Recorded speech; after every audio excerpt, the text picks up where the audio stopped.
अंकुरित नहीं होते हैं उससे पहले। आगे प्रभु जी। हरे कृष्ण प्रभु जी।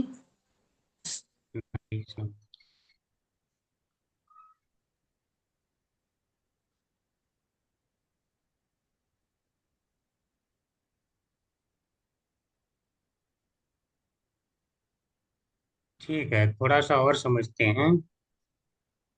आ, प्रभु प्रारंभिक। जी, ये कंफ्यूजन हो रहा है कि जी। जैसे पहले भी बीज हैं और वो जो अंकुरित नहीं हुए हम उनको कूट कह रहे हैं, तो फिर बीज और कूट में फर्क कहाँ रहा? ज्यादा फर्क नहीं, बस समय का है। जब तक वो जो है फल देने से देने लायक नहीं हो जाता है, तब तक वह बीज कहलाता है। ठीक है। आ, नहीं, तब तक वो कूट कहलाता है। जब फल देने लायक बन जाता है तो बीज कहलाता है। जैसे ही बीज बन गया तो अब वो फल देगा। ऐसे समझिए कि जैसे मान लो एक किसान है, अपने घर में ही ढेर सारा गोदाम बना रखा है। मान लो गेहूं है, उसे खेत में बोना है। तो वह क्या करा कि ये ढेर सारे गोदाम में से थोड़ा सा गेहूं निकाल के घर में रख लिया। बोला कि ठीक है, ये वाला गेहूं ले चल के हमें छिड़कना है खेत में। तो जिसका उसने निर्णय लिया है वह कहलाया जो है कूटम। वह हालांकि बीज ही है, लेकिन अभी जो है फल बनने के लिए तैयार नहीं है, इसलिए उसको कूटम कह रहे हैं। वैसी जगह वो पहुंचा नहीं है तो बीज ही, लेकिन कहला रहा है कूटम। फिर उसको क्या किया, अब खेत में ले जाके डाला। उचित माहौल दे दिया, जितना पानी मिलना चाहिए, जहाँ जितना प्रकाश मिलना चाहिए, जितना उसको खाद मिलना चाहिए, सब कुछ उतने प्रदान कर दिया। अब क्या बन गया, वो बीज। ठीक है। अब जब वो अंकुरित हो जाएगा तो बन जाएगा फल, यानी प्रारब्ध बन जाएगा। अब तो समझ में आ गया होगा। प्रभु जी अभी आ गया, खूब अच्छा किया। आ गया ना। प्रभु जी, जी अगर प्रभु। हम मतलब मेरा समझ से थोड़ा सा क्लियर करिएगा कि मान लीजिए जैसे आप बथुआ का बोले या किसी का, तो जो बीज धरती के नीचे रह गया तो समय नहीं है, तो वो बीज मतलब बीज तैयार नहीं हुआ समय के अनुसार से। तो इस तरह से अगर हम कुछ भी अगर पाप कर रहे हैं, गलती कर रहे हैं, उस हिसाब से पुण्य नहीं मिला, तो वो क्या करेंगे, भगवान उसको तुरंत हमको नहीं देंगे, तो वो अंदर दब गया। नहीं, पुण्य फिर और पाप उसके तो बाद मिल गया। सुनिए, पुण्य और पाप तो आपका बन गया। लेकिन बन गया तो जब आपके पास उस लायक आप हो जाएंगी, तब जाकर के उसका फल भोगेंगी। तब तक वह जो है प्रारब्ध के रूप में अप्रारब्ध के रूप में पड़ा रहेगा। तो जब नहीं, जैसे तो मेरा मैं जो समझ रही हूँ कि जैसे मान लीजिए कि वो तो बना, तो लेकिन जैसे कि बीज है वो अंकुर, वो समय आने पर ही बीज तैयार होता है। अगर तुरंत खेत से गेहूं निकले या कुछ भी तो तुरंत तैयार नहीं होता है। उसको फिर 1 साल बाद ही जब पुराना होता है तो तैयार होता है, उसका जब समय आता है। तो उसी तरह से अगर हम लोग पाप अगर हो रहा है तो वो तैयार, मतलब वो तो तैयार हो गया, लेकिन उसको समय नहीं है कि भगवान हमको उसको फल ऊपर करे, तो वो अंदर में दब के है। लेकिन उसमें जैसे हम उसके हिसाब से पुण्य करेंगे, जी। तो वो क्या होगा कि अगर वो पाप पुण्य नहीं, अगर पुण्य नहीं है तो वो पाप भी तो जल्दी नहीं निकल पाएगा ना। तो जी। दोनों का रहना जरूरी है। जैसे कि धृतराष्ट्र को पुण्य नहीं था तो उनका जो मारे थे 50 100 जो चींटी को या जिस चिड़िया को, तो वो अंडा फोड़े थे, तो उनको क्या हुआ कि वो अप्रारब्ध बन गया था, भोग नहीं रहे थे, जी। उनका रुका हुआ था। लेकिन जैसे वो पुण्य आया तो उनका शुरू हो गया, तो जी। 100 पुत्र भी उनका प्रारब्ध मिला। तो उसी तरह से अगर हम समझे कि पाप अगर कर रहे थे लेकिन उतना पुण्य नहीं है, तो इसलिए वो दबा हुआ है। लेकिन जिस दिन उसको मतलब उस हिसाब से पुण्य भी मिलेगा, तो उसको वो भगवान क्या करेंगे कि ऊपर करेंगे तो बीज तैयार हो जाएगा। तो समझ तो गई हैं, अब क्या चाहिए? आप समझ तो गई हैं, बस वही तो समझना था। अरे बोल। प्रभु जी, चलिए। इसको ऐसे समझ सकते हैं नहीं, कि अभी एक बीज और मिनट। जो अरे मत, अंकुरित होने के पहले बीच आप की मुझे पूरा स्थिति है वो करने कूट दीजिए। है। आप लोग पहले पूरा करने दीजिए, हो सकता है आपको और ज्यादा समझ में आ जाए। अभी मैंने समझाया, अब आचार्य लोग का भाषा भी सुनिए। हो सकता है ज्यादा ही समझ में आ जाए। ठीक है, तो लास्ट में डिस्कशन करेंगे।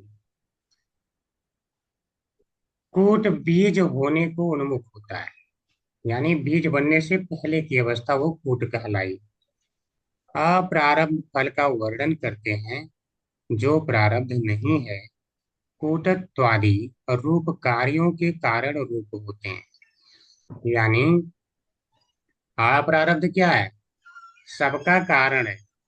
यानी अप्रारब्ध से ही कूट बनेगा, उसी से बीज बनेगा, और वही बीज फिर जो है अंकुरित तो होकर के प्रारब्ध बनेगा। यानी यह प्रारब्ध क्या है? कराए वे या प्रारब्ध फल है, यानी जो सबके कारण होते हैं, यानी सभी कारणों का कारण है। ये अनादि सिद्ध और अनंत है, क्योंकि हमने अनंत जन्म जन्म लिए हैं, तो अनंत बार हमने ढेर सारे पाप बना रखे हैं, पुण्य भी बना रखे हैं। लेकिन अभी बात हो रही है पाप की, तो पाप करें। कारिका में इनको अप्रारब्ध शब्द से कहा गया है। कारिका, कारिका किसी को पता है क्या होता है?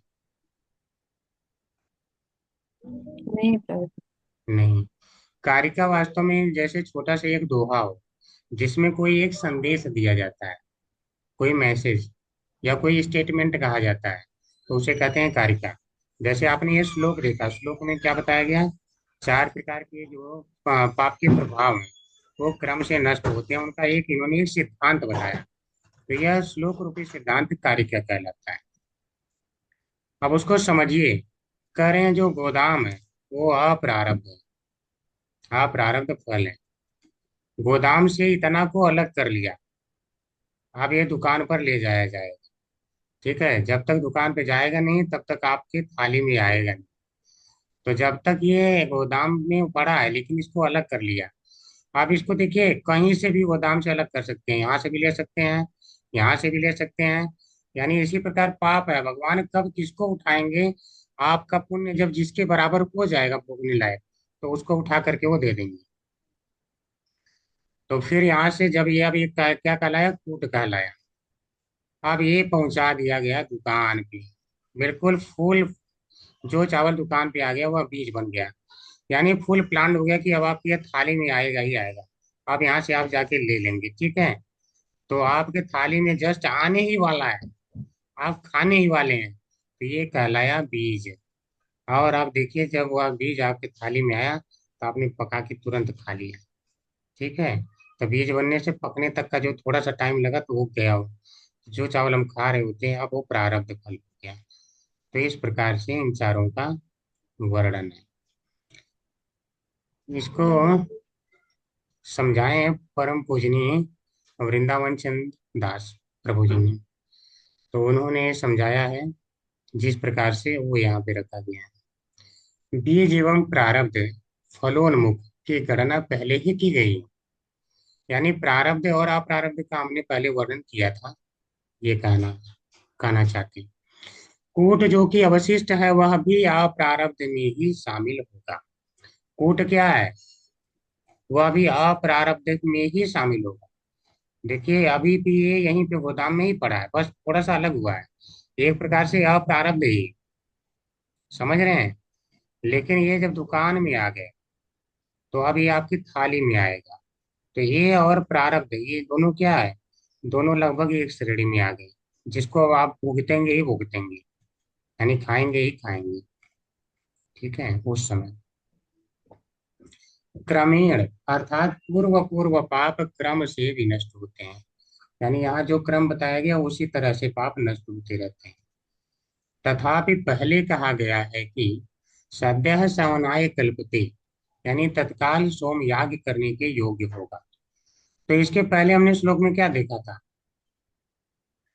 कि जो उसके दूर जाति है, यानी जो गलत जाति में पैदा हुआ, जाति यानी कुल में, तो वह क्या है? सद्य सवनाय कल्पते, यानी तुरंत ही वह पूजनीय बन जाता है।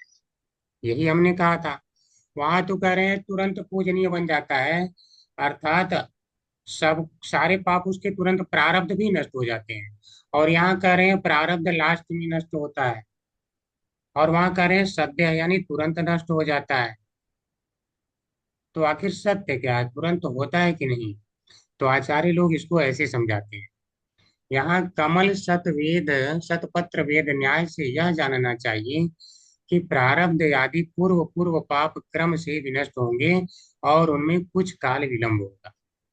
यानी शतपत्र वेद न्याय, 100 अगर पत्ते रखे हो कमल के, वेद यानी उसे भेद रहे हैं आप, तो वहां ये जानना चाहिए कि थोड़ा तो टाइम लगता है, लेकिन वो टाइम इतना भी नहीं है कि जिसको आप कहें बहुत समय लग गया। देखिए 100 रखे हैं और आपने यहाँ किया, सुई से मारा ऊपर से और तुरंत भेद के नीचे आ गया। कोई टाइम ज्यादा नहीं लगता। बट देखा जाए तो टाइम है, थोड़ा सा एक क्रम तो है, बट अगर काउंट करेंगे तो वो नगण्य है। समझ गए? अब बात आती है कि जो पाप है, प्रारब्ध हो गए, अप्रारब्ध हो गए, सारे नष्ट हो गए। जो पाप का बीज है, अगर बीज ही नष्ट हो जाए तो व्यक्ति को भुगतना नहीं पड़ेगा। एक प्रश्न आ सकता है कि भगवान ने जो, वहां हम ऊपर देखें, अभी तो हमने ये डिस्कशन कर लिया, थोड़ा सा तो पता चल गया, लेकिन सबको पता है। सब लोग कहेंगे कि देखो भगवान ने प्रारब्ध को नष्ट किया है, लेकिन अगर वह बीज ही नष्ट कर देते तो ज्यादा सही रहता। तो बीज हरत्वम के बारे में बताया गया है। क्या क्या साधन है जो बीज को ही समाप्त कर देगा। यानी हृदय में जो बीज पड़ा है, जैसे अगर व्यक्ति के बहुत सारे अप्रारब्ध छुपे हैं, तो व्यक्ति उन अप्रारब्धों में से जब समय आ जाएगा तो एक चुन करके वो पाप जाएगा करने, और वह उसका जो है जाके दंड भुगतेगा। ठीक है, मान लो उसको लिखा है कि राजा के घर में चोरी करेगा और पकड़ करके मार खाएगा, तो वह उस समय जैसे आएगा तो वह उनमें से एक चुन करके, और जैसे ही चुनेगा वह कूट बन गया। ठीक है, और जब वो जैसे प्लानिंग पूरा कर लेगा कि अब तो करूंगा करूंगा, तो वह बन गया बीज, और जा करके चोरी करा तो बन गया फल, अब फल बन गया तो पिटाई खा रहा है, या उसका यानी फल पा रहा है। तो यह बन गया पूरा प्रारंभ। तो बात आती है यदि बीज का ही हरण कर दिया जाए, कि यानी उसके मन में कभी बुरे विचार ही ना आए, ये तो सबसे अच्छा होगा। तो कौन सा साधन है जो बीज का ही हरण कर लेगा? तो मैं आपको बता देता हूँ, वह केवल भक्ति है। इस संसार में और कोई साधन नहीं है जो कि बीज का भी हरण कर ले। यानी कि आपके मन में कभी पाप करने का विचार ही न आए, कोई अन्य साधन नहीं है।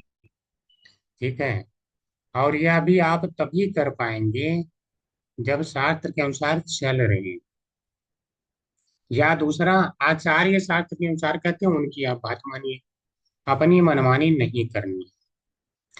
तो इसके बारे में, बीज हरण के बारे में हम थोड़ा समझते हैं। तैस्तान्यघानि पूयन्ते तपोदानवृतादिभिः नाधर्मं नाधर्मजं तत् हृदयं तदपि साङ्घ्रि सेवया तदपि साङ्घ्रि सेवया तैस्तन् तैस्तान्यघानि पूयन्ते तपोदानवृतादिभिः नाधर्मजं तत् हृदयं तत्पि सांग्रिय सेवया। अर्थ समझिए। ये वाला कहा गया है। अब इसको जो है श्री जीव गोस्वामी कहाँ से उदाहरण दे रहे हैं? भागवतम से। भागवतम से इस पॉइंट टू पॉइंट 17 में कहा गया। नहीं, जीव गोस्वामी की नहीं दे रहे हैं, ये दे रहे हैं श्री रूप गोस्वामी। ठीक है, क्योंकि उन्होंने अपना नंबर भी यहाँ डाला है, उनके हिसाब से ये 24वां श्लोक है, और भागवतम का ये वाला। तो वह कह रहे हैं बीज हरत्व के संबंध में, यानी जो हृदय में पाप का बीज है वही समाप्त हो जाए। अगर बीज ही ना हो तो व्यक्ति पाप ही नहीं करेगा। तो भागवतम में कहा गया है, क्या कहा गया है? यद्यपि तपस्या, दान, व्रत आदि के अनुष्ठान से पाप समूह विनष्ट होते हैं, किंतु अधर्म, अविद्या से उत्पन्न होने के कारण पाप कर्ता का हृदय अथवा पाप समूह का मूल संस्कार यानी सूक्ष्म रूप, यानी बीज किसी प्रकार से शोधित नहीं होता है। यानी हृदय का कलमश कैसे जाएगा? तप से, दान से नहीं जाएगा, आपके पुण्य कार्य करने से नहीं जाएगा, ज्ञान मार्ग से नहीं जाएगा, अष्टांग मार्ग से नहीं जाएगा। यानी जो बीज पड़ा है पाप का वह केवल भक्ति से जाएगा। इसीलिए करें, किंतु श्री हरि के चरण कमलों की भक्ति से वासना पर्यंत, यानी यहीं से तो इच्छा है पाप, तभी तो व्यक्ति इच्छा करके उसे निकाल रहा है। तो करें वासना पर्यंत, यानी बीज भी, यानी बीज पर्यंत समस्त पापों का क्षय होने से भी सब शुद्ध हो जाता है। तो बीज का नाश जो हृदय में पड़ा है वह केवल भक्ति ही नष्ट कर सकती है। इसीलिए हम क्या कहते हैं, चेतो दर्पण मार्जनम भव महान दावा निर्वापणम, यानी चेतना को ही शुद्ध कर देगा, हृदय को ही। और अगर हृदय नहीं शुद्ध हुआ तो वही बीज क्या बनता है, भव रूपी महादावाग्नि का कारण बन जाता है। तो इसीलिए उसको ही शुद्ध कर देती है भक्ति, यानी भगवान का नाम। किसी और साधन में ऐसी क्षमता नहीं है कि जो बीज का हरण कर ले। तपस्या, दान, व्रत, तो आप कहेंगे कि हम तो एकादशी का व्रत रखते हैं, उसका तो अनुष्ठान करते हैं, तो इसका उत्तर कोई देना चाहेगा? जब इससे कुछ नष्ट होगा ही नहीं तो हम क्यों करते हैं एकादशी?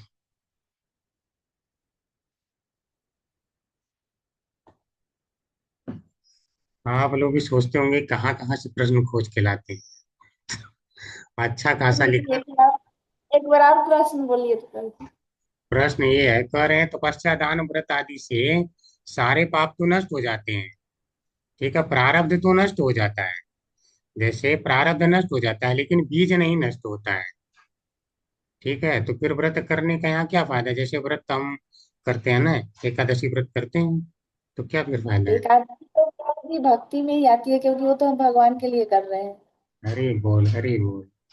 ठीक है, माता जी ने, कर्म कांड में तो करते हैं, तो ये सब करते हैं, एकादशी तो भगवान के लिए कर रहे हैं। जी जी, बहुत सही माता जी ने दिया उत्तर कि ये वाला जो व्रत इत्यादि अनुष्ठान यानी कर्म है, ये भक्ति से संबंधित है, इसलिए ये भक्ति कहलाएगा।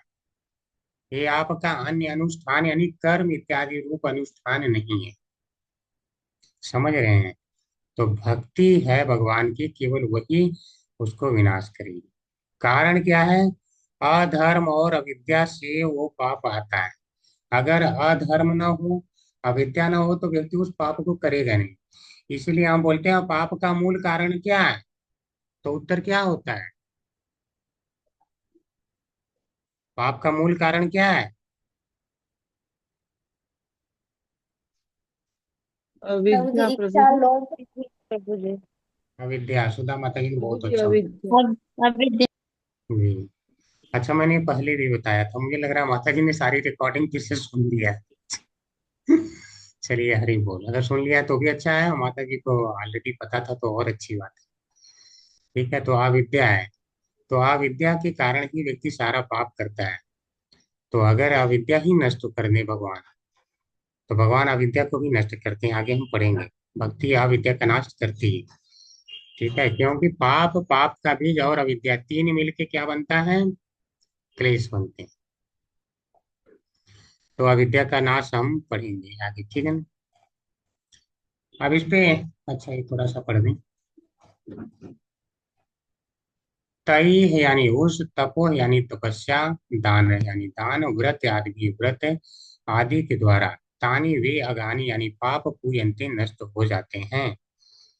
अधर्मजम यानी पाप से उत्पन्न हुआ तत् हृदय, उसका हृदय न नहीं शुद्ध होता है, यानी हृदय शुद्ध नहीं होता है तप और दान इत्यादि से।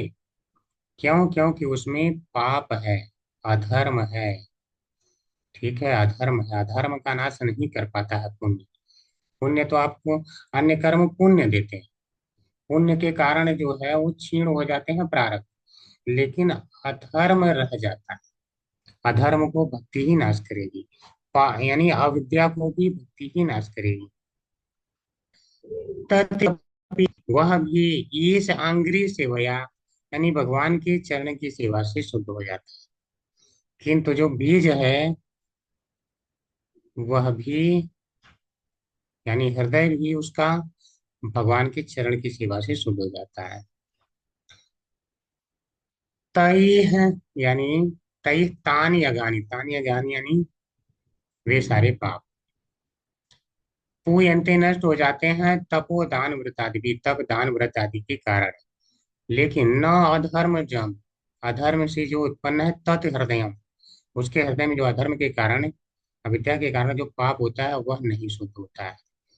तदपि वह भी ये से अंग्री सेवया, ईश्वर की चरण सेवा से चला जाता है।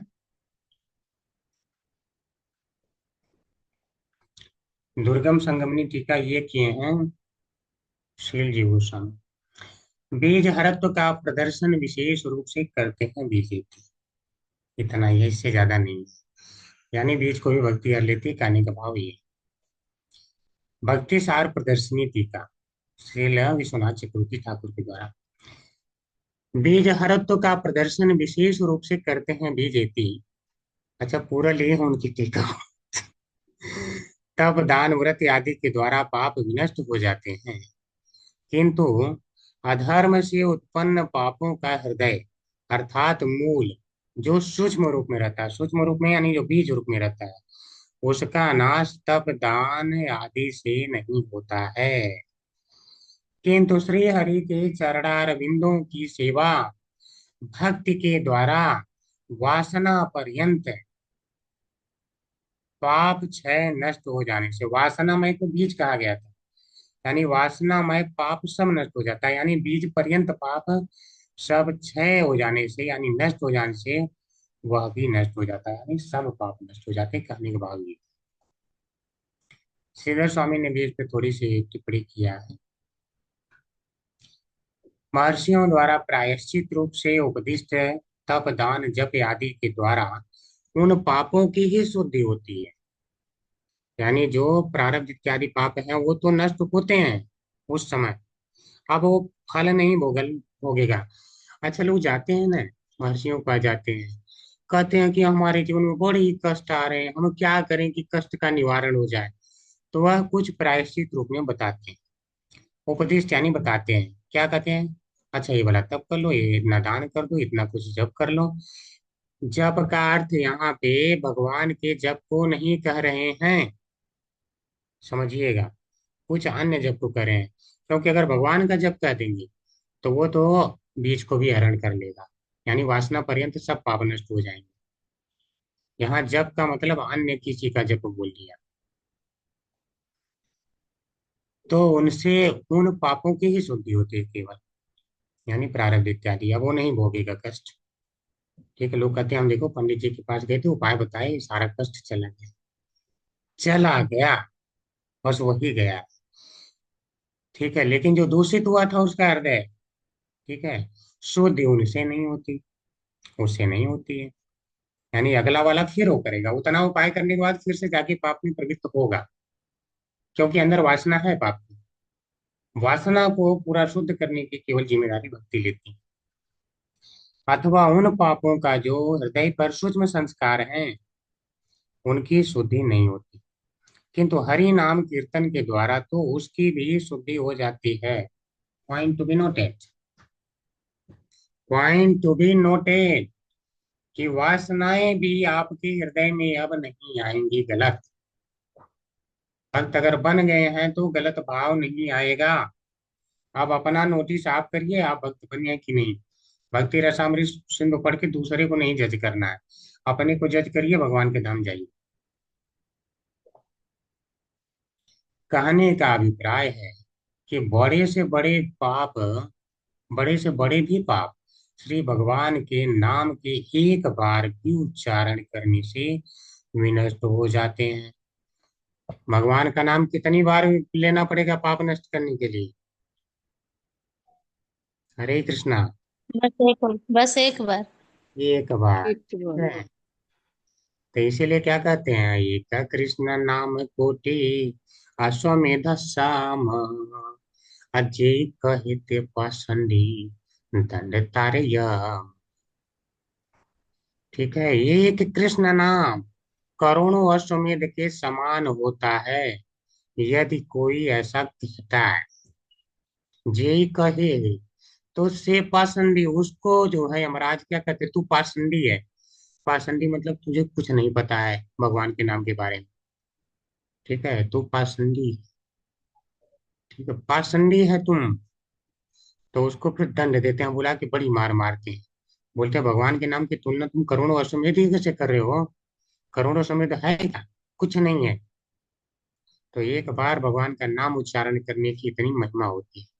किसी को गलती से भी आप उच्चार दिए तो आपने बहुत सही काम कर दिया। पाप तो नष्ट कर ही दिया। अब अगर वो चाहेगा तो भक्ति में प्रवृत्त तो हो सकता है। थोड़ी सी इच्छा होगी तो हो जाएगा। पाप नष्ट हो गए हैं। जिन पापों के कारण वो नहीं कर पा रहा था वो नष्ट है। ठीक है, वो नष्ट है। लेकिन अब उसको क्या है, एक थोड़ी सी बस श्रद्धा हो जाए। पाप तो आपने नष्ट कर दिया। पाप तो जो दीक्षा लेने जाता है आचार्य उसी दिन नष्ट कर देते हैं। लेकिन उसके बाद भी लोग भक्ति में प्रवृत्त नहीं हो पाते। क्यों? क्योंकि उसके बाद भी उसे मेहनत करनी है। अब मेहनत करेगा तो केवल भक्ति में जाएगा। श्रद्धा लानी पड़ेगी। श्रद्धा कैसे आती है इस पे भी विचार किया जाएगा। समय रहा तो अच्छे से विचार करेंगे, और नहीं तो थोड़ा फास्ट चलेंगे। उसी तरह जिस तरह एक बार दीपक जला देने से घोर अंधकार विनष्ट हो जाता है। समझ रहे हैं? अब मान लो किसी रूम में अनंत काल से अंधेरा है, अनंत काल से। लेकिन आपने आज उसमें एक दीपक जला दिया। केवल कितना दीपक जलाया? केवल एक। तो सारा अंधकार तुरंत नष्ट हो गया ना। सारा अंधकार नष्ट। यानी कि जितने भी अप्रारब्ध के रूप में, सारा अंधकार के रूप में पाप पड़ा हुआ था अप्रारब्ध के रूप में, जैसे आपने भगवान का नाम लिया वो प्रकाश के समान है। ठीक है, कृष्ण सूर्य सम। तो भगवान कृष्ण सूर्य के समान है। तो वह सारे जो है अंधकार यानी पाप नष्ट। तो भक्ति में अगर कंटिन्यू रहेंगे आप, यानी दीपक जला के रखेंगे तो कभी अंधकार नहीं आएगा। भक्ति में कंटिन्यू रहेंगे तो आपके पास कभी नए पाप नहीं बनेंगे। जैसे अगर आप दीपक बुझा दें, कंटिन्यू नहीं रखें, तो फिर से पाप आ जाएंगे। ठीक है। तो इसी प्रकार से आप कंटिन्यू अगर रहेंगे तो पाप नहीं आएंगे। भक्ति छोड़ देंगे तो पाप आने लगे। स्पष्ट हो रहा होगा। श्री भगवान के इसीलिए हमें कंटिन्यू कर, हम क्या कहते हैं, कंटिन्यू करो भक्ति। कंटिन्यू करो, बने रहो बने रहो। श्री भगवान के नामों का बार बार स्मरण करने से तो दूसरे पाप उत्पन्न ही नहीं होते हैं। उत्पन्न ही नहीं होते हैं। समझ गए आप लोग? उत्पन्न ही नहीं होने पाता है। तो बार बार अगर हम करते रहते हैं तो यानी कि हर दिन आप शुद्ध बने हुए हैं। आज आपने किया 16 माला, आज आप पूरा शुद्ध बने हुए हैं। आपके अंदर कोई पाप अशुद्धि नहीं है, बिल्कुल पाप से रहित है।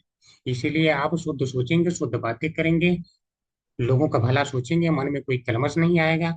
यही कारण होता है कि भक्त अच्छे होते हैं। जिस तरह से दीपक के रहने से वहां दूसरा अंधकार नहीं उत्पन्न होता है, बार बार नाम लेने से तो वासना का क्षय हो जाने से हृदय की शुद्धि हो जाती है। इसीलिए स्थान स्थान पर भगवान भगवान नामोच्चारण का विधान किया गया है। इसीलिए कोई भी अगर कर्मकांड भी बनाते हैं तो उसमें थोड़ा सा भगवान का नाम लेते हैं, ताकि जो है व्यक्ति का पाप तो नष्ट होता रहे धीरे धीरे। पाप तो कर ही रहा है, उसकी श्रद्धा नहीं है। लेकिन आचार्य लोग ऐसा ऐसा विधान बनाए हैं कि उसका बार बार नष्ट करते हैं पाप, कि आज तो प्रवृत्त हो जाएगा भक्ति में, आज तो हो जाएगा। तो इसीलिए हर स्थान स्थान पे, यानी हर चाहे कर्मकांड हो चाहे कुछ हो, वहां पे विधान बनाया गया है। तो आज यहीं पे हम विराम लेंगे। आप अगर कोई कुछ कहना चाहते हैं या कोई प्रश्न हो, कुछ टीका टिप्पणी हो तो कर सकते हैं। हरे कृष्ण। हरे कृष्णा प्रभु जी। प्रभु जी, अगर किसी को भक्ति में लगाना है, वो अभी तक नास्तिक ही है, तो क्या हम उसको उसके स्वार्थ के उस कारण बता के और उसको लगाना ठीक होएगा भक्ति में? जी, शुरू में अगर स्वार्थी बन के भी आएगा तो इसको भागवत में कहा गया, अकामः सर्व कामो वा मुच्च कामो उधारति तीव्रेण भक्ति योगेन यजेत पुरुषः परम। यानी अकामः सर्व काम है, जिसके पास सारी भी इच्छाएं हैं, वो भी भक्ति में आई इच्छाएं लेकर के। वो तो शुद्ध करने की जिम्मेदारी आपने देख लिया, भगवान ले लेते हैं। आपको क्या टेंशन है? आप उसको पकड़ के लाइए खींच के, स्वार्थी बना के लाइए, शुद्ध भगवान कर देंगे। ठीक है माता जी? जी जी। जी जी। और कोई कोई प्रभु जी, अभी दो भक्तों को तो हमने लेवल 1 में जोड़ा है। अरे बोल माता जी। ठीक है। और कोई कुछ? प्रभु आनंद। जी आप हरे कृष्ण प्रभु जी, आप वो प्रिया माता जी को कॉल करने के लिए बोले थे उस दिन थर्सडे को। जी। तो कॉल की थी मैं उस दिन, तो बोल रहे थे उनका वो शादी वादी चल रहा है, कुछ बच्चों का एग्जाम चल रहा है, तो उसी दिन ज्वाइन किए थे वो। उसी दिन ही किए 10-15 मिनट। उसके बाद फिर नहीं किए, तो मैं आपको नहीं बता पाई थी, और फ्राइडे को फिर दूसरा डिस्कशन चल रहा था तो नहीं बोल पाई थी। माता जी यही रीजन उन्होंने पहले भी बताया था, जब मैंने कॉल अच्छा। किया था उस बात को, बहुत दिन हो गए। तो हाँ, बोले एक डेढ़ अब हाँ तो महीने हाँ। हो मैं गया। ज्वाइन कर लूंगी अभी। अभी शादी चल रही हाँ है। तो उसी दिन तुरंत ही ज्वाइन किए 10-15 मिनट, फिर नहीं, फिर अभी तो नहीं आ रहे हैं। जी जी। तो उनका, हाँ, माता जी ने जब करीब एक डेढ़ महीने पहले कॉल किया था, उस समय भी शादी चल रही थी। एक्चुअली मुझे लग रहा है माता जी थोड़ा सा शादी में ज्यादा इंटरेस्टेड है लोग। ठीक है, जो भी है, जिसको जो करना है करता रहे, हमें क्या है। भक्ति में जो भगवान के पास हरे आएगा तो। कृष्णा प्रभु जी। जी जी, हरे कृष्णा जी माता। प्रभु जी, वो जो हम लोग हमें अभी पता है कि जब हम लोग दीक्षा लेते हैं तो जितने पाप कर्म करते हैं और जितने पुण्य करते हैं वो सब अकाउंट जीरो हो जाता है। जी और जी दीक्षा के बाद हमारी पुनर्जन्म होती है। जी तो वहां से भी फिर से हम लोग जो संचित करते हैं जो कर्म, वो भी तो काउंट होते हैं ना। तो वो भी बीज और कूट में जाएंगे। नहीं, वहां से आप कंटिन्यू भक्ति अगर कर रहे हैं तब वह नहीं, बीज को। कभी कभार अपराध अपराध हो जाता है ना प्रभु जी। तो अब पूरा तो ऐसे बिना अपराध के हम लोग नहीं रह पाते, अपराध तो हो जाते हैं बिना चाहे ना चाहे। देखिए, जो अनजाने में अपराध होता है उसको अपराध नहीं मानते, लेकिन जब जानबूझ के अपराध करती हैं तो वह अपराध में काउंट हो जाता है। ठीक है, तो जानबूझ के कुछ कर रही हैं ये अपराध। नहीं प्रभु जी, नहीं, मतलब ये जो अभी डिस्कशन किए ना, तो कभी कभार ऐसे होता है कि नहीं चाहते हुए भी कोई ऐसे कुछ बोल दे तो उसके लिए गुस्सा आ जाता है मन में। कैसा कैसे बोल दिया, वो सब आ जाता है। तो वो भी तो अपराध ही है ना प्रभु जी, ऐसे तो नहीं आना चाहिए। देखिए, धीरे धीरे गुस्सा आना, हर चीज समाप्त हो जाएगा, उसमें थोड़ा सा टाइम लगेगा, उसका चिंता मत करिए। लेकिन कोशिश करिए, कंट्रोल करिए। वो सब भी धीरे धीरे चला जाएगा। काफी पहले से तो जी, मतलब ज्यादा चेंज चला हो गया गया है बहुत, काफी है। काफी चेंज हो गया है, वैसे कुछ नहीं है। पर थोड़ा थोड़ा रह जाता है, मतलब कोई कुछ बोल देता है तो पहले जैसा होता था अभी तो है नहीं। पर फिर भी वो होता है ना प्रभु जी, कि हाँ, ऐसे कैसे बोल दिया वो। जी उसको वो जब भी होता है मैं खुद को बोलती हूँ, त्रिणारपि सुनिचेना तरोरपि सहिष्णुना। बोलते बोलते बोलते बोलते प्रैक्टिस करते करते वो चेंज हो रहा है। फिर भी कभी कभार ऐसे हो जाते हैं, जानबूझ के नहीं, बिना जाने होते हैं, पर हो जाते हैं। जी तो मैं वही सोचती हूँ कि दीक्षा के बाद तो ये भी पाप है कि किसी के बारे में थोड़ा भी बुरा सोचो, क्योंकि हमें तो ये बताया गया है कि सब जन वैष्णव जन है, तो सबको कृष्ण के धाम, मतलब कृष्ण का नाम प्रचार करना है। तो जी। वही चीज सोच रही थी अभी जब आप बोले, तो वो भी वो, मतलब वो नहीं जाएगा ना इसमें, या फिर वो मतलब क्या ऐसे करेंगे, कहेंगे कैसे, मान उसको। लो आपको कोई कुछ कहता है तो आप भी इसलिए होती है ना थोड़ा सा क्रोधित कि ये भक्त के भगवान के बारे में ऐसा कैसे कर रहा है। यही है ना जी कारण। जी जी, यही तो यही इसी चीज से होता है प्रभु जी। इसमें कोई गलत नहीं है। ठीक है, इसमें कोई गलत नहीं है। भगवान के बारे में तो अगर राम जी के बारे में कोई कहा तो फिर हनुमान जी लंका ही जला देते हैं। ठीक है, राम के बारे प्रभु में। जी, आज जैसे डिस्कशन हुआ तो बोल रहे हैं कि कृष्णा के 16,000 पत्नी थे। तो वो तो पता नहीं रहता, एक पॉइंट तक तो बोलना कोशिश करते हैं, फिर उठ के चले जाते हैं, पर तब गुस्सा हो जाते हैं। एक बार समझाते हैं, दो बार समझाते हैं, अगर बार बार वही चीज बोलते हैं कि क्या तुम्हारा कृष्ण भगवान नहीं है, तुम्हारा कृष्ण ऐसे वैसे बोलते हैं, तो खराब लगता है। तो गुस्सा हो जाती हूँ तब, मतलब नहीं होता, मैं ट्राई करती हूँ एक दो बार कन्विंस करने के लिए। नहीं तो उठ के चली जाती हूँ, नहीं बोल पाती जब कुछ, तो वो सब समय में तो बहुत गुस्सा आता है कि ऐसे कैसे बोल सकते हैं। कि नहीं, हम आप। लोग को गुरु और भगवान के बारे में कोई अगर कुछ बोले तो वो हम बर्दाश्त नहीं कर सकते हैं, लेकिन इसके अलावा जो है हमको बर्दाश्त करना है, ज्यादा से ज्यादा नाम जप करेंगे तभी होगा। अच्छा, लेकिन गुरु इसका और मैं एक भगवान उपाय के बता बारे दूं। में। माता जी रुकिए थोड़ा। इसका जो है, इसके बारे में चर्चा आएगी आगे के अध्याय में। अगर कोई भगवान के बारे में कुछ कहे और आपको खराब लगे तो क्या क्या करना है, वो वहाँ पे बताया गया है। 3-4 उपाय रहते हैं। वो आगे व्याख्या है कि उसमें कर देंगे। ठीक है माता जी। अभी इतना ही जानिए, जी हर जी बात प्रभु। आप कर देती हैं गुस्सा, तो कोई दिक्कत नहीं है। लेकिन उसको पहले तो गुस्सा नहीं करना, तर्क पूर्वक सिद्ध करना है। अगर तर्क पूर्वक जी सिद्ध आप कर पाती हैं तो ठीक है, नहीं तो वहां से आप चले जाइए। भगवान के बारे में कुछ जी इंटरेस्ट नहीं सुनना है। अभी इतना जानिए, बाद में आगे जी। चर्चा करेंगे। ठीक। भगवान और गुरु के नाम पे भी बोल देते हैं प्रभु जी, तो हाँ, इसीलिए गुस्सा हो जाती है। नहीं, आप उन्हें कह सकते हैं कि आप ये बताओ कि आप किसी ऐसे डॉक्टर से अपना सर्जरी करवाएंगे जिसने जो है स्कूल में जा करके पढ़ाई नहीं दिया हो। तो बोलेंगे नहीं। तो आप बोलो कि धर्म की पढ़ाई के भी 4 संप्रदाय हैं, इनमें से ही शिक्षा प्रामाणिक होती है जो भगवान के द्वारा दिया गया है। आप इसमें से किसी में पढ़े हैं? हमसे ये बताइए। अगर आप किसी में नहीं पढ़े हैं, आप फिर भी धर्म के बारे में बोल रहे हैं, तो आप मूर्ख की भांति, पागल की भांति बोल रहे हैं। आपकी बात हम नहीं सुनेंगे। क्योंकि अगर कोई डॉक्टर कितना भी बोले मैं बहुत बड़ा डॉक्टर हूँ, लेकिन मैं पढ़ाई नहीं किया हूँ, बहुत बड़ा डॉक्टर हूँ, आप सर्जरी करवा लो मेरे से अपने बच्चे की, तो आप करवाएंगे क्या? आप बोलेंगे तुम पागल, मैं तेरी बात। ठीक है, तो आप इस प्रकार कह सकते हैं कि जब आपने किया ही नहीं है तो आपसे मैं क्यों डिस्कशन करूं? पहले आप पढ़िए तब डिस्कशन करेंगे। ठीक है, इतना बोल के आप जा जी सकते प्रभु। हैं। जी। जी प्रभु जी। हरे कृष्ण प्रभु जी। जी जी, और किसी? 1.5 मिनट और बचे हैं, इतने में मीटिंग समाप्त हो जाएगी, फिर नहीं ज्वाइन होंगे। जिसको कुछ करना प्रभु जी है। ये क्लासेस पर बहुत अच्छे लग रहे हैं, मतलब समझ भी आ रहा है, बहुत कुछ प्रैक्टिकली रिलेट कर पा रहे हैं। माता जी, टाइम रहेगा तो ऐसे ही सब समझ में आएगा, टाइम नहीं रहेगा तो थोड़ा फास्ट होना पड़ेगा, तब समझ लीजिएगा। प्रभु जी, ये वाली बुक में और जो अभी वाली बुक है उसके जी, चैप्टर्स का नाम अलग है। चैप्टर आने दीजिए अलग। प्रभुपाद जी ने बहुत आसान कर दिया है, इसलिए चैप्टर वाइज किया है। ठीक है, आप पढ़िएगा, जी। बहुत अच्छा लगेगा। प्रभुपाद जी बहुत सुंदर लिखे हैं, बहुत आसान। तो हमने तो पढ़ा भी नहीं, पीछे तो पढ़ा ही, आमों को पढ़ा, प्रस्तावना पढ़ा, सब कुछ तो पढ़ा, भूमिका इत्यादि। अच्छा तो लगा, बहुत सुंदर लगा। अभी और ये भी पढ़ेंगे, चिंता मत करिए, बहुत टाइम रहने दीजिए। ठीक है, आज चलते हैं, समय हो गया है। वांछा कल्पतरुभ्यश्च कृपा सिन्धुभ्यो च पतितानां पावनेभ्यो वैष्णवेभ्यो नमो नमः। अनंत कोटि वर्षों वृंद की जय। जय जय जय की जय। श्रील व्यास देव जय की जय। जय जय हरिओं की जय जय। हरि जय। कृष्ण प्रणाम। जय। हरे कृष्णा प्रभु जी, हरे माता जी कृष्ण सब प्रभु लोग जी, प्रणाम। सागर हरे प्रणाम, कृष्णा सभी को प्रभु जी। सागर